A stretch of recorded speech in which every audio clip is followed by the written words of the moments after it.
Can Yaman y Kabir Bedi. ¡Qué bombazo nos acaba de llegar! Y ojo porque esto tiene que ver con Demet Özdemir. Hay algo que nadie estaba viendo venir y Kabir Bedi parece que sí. A ver, todos sabemos que la relación entre Can y Demet fue un torbellino. Explosiva, mediática, de esas que dan para titulares cada día. Y cuando se acabó, pues como que nos quedamos todos un poco en shock, ¿no? Pensábamos que era cosa del pasado, que cada uno seguiría su camino. Pero ahora, Kabir Bedi sí, el mismísimo Kabir Bedi, ha soltado una indirecta que nos ha dejado pensando mucho.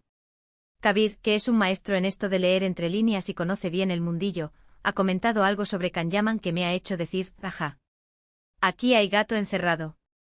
No ha sido directo, que estos grandes lo que hacen es lanzar la piedra y esconder la mano. Pero ha dicho algo así como que Can tiene que tener cuidado con lo que tiene. Y lo ha dicho en un contexto que, para ser honestos, huele a que se refiere a Demet. Piensen conmigo, Can Yaman está en un momento de su carrera que es una locura. Le llueven proyectos, está más guapo que nunca, y sí, también le rodea un montón de atención femenina. Pero Kabir, con esa sabiduría que tiene, parece que está viendo algo que nosotros se nos escapa. ¿Qué es lo que nadie está viendo? Pues yo creo que lo que está pasando es que Can, con tanta fama y tantas cosas nuevas, se está despistando. Está tan centrado en ser la estrella internacional que a lo mejor se está olvidando de lo que realmente importa. Y ahí es donde entra Kabir. Si él dice no pierdas a Demet, no lo dice por decir.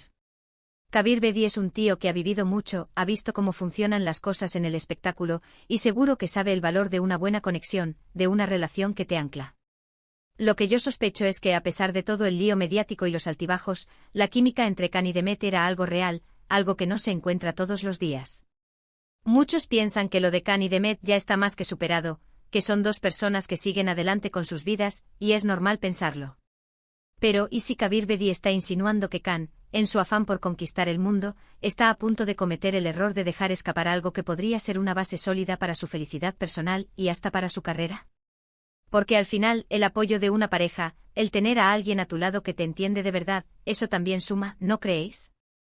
Yo creo que Kabir Bedi está mandando un mensaje, un toque de atención. Quizás ha visto alguna señal en Can, alguna actitud, o simplemente conoce su personalidad y sabe que a veces la ambición desmedida puede cegar. Lo que es seguro es que no es una frase lanzada al azar. Es un consejo de alguien que sabe, un aviso en toda regla. Y el hecho de que venga de Kabir Bedi le da un peso brutal a todo esto. Así que mientras Can sigue conquistando Hollywood y los corazones de fans por todo el mundo, quizás debería parar un momento y pensar en las palabras de Kabir. Porque a veces lo que parece un final en realidad es solo una pausa. Y lo que uno cree que tiene a raudales, a lo mejor es justo lo que está a punto de perder. ¡Qué fuerte todo! Ahora la pregunta es para vosotros, ¿creéis que Kabir Bedi tiene razón y que Can Yaman debería replantearse algo con Demet, o es solo un consejo de un veterano que ya no aplica a la realidad actual?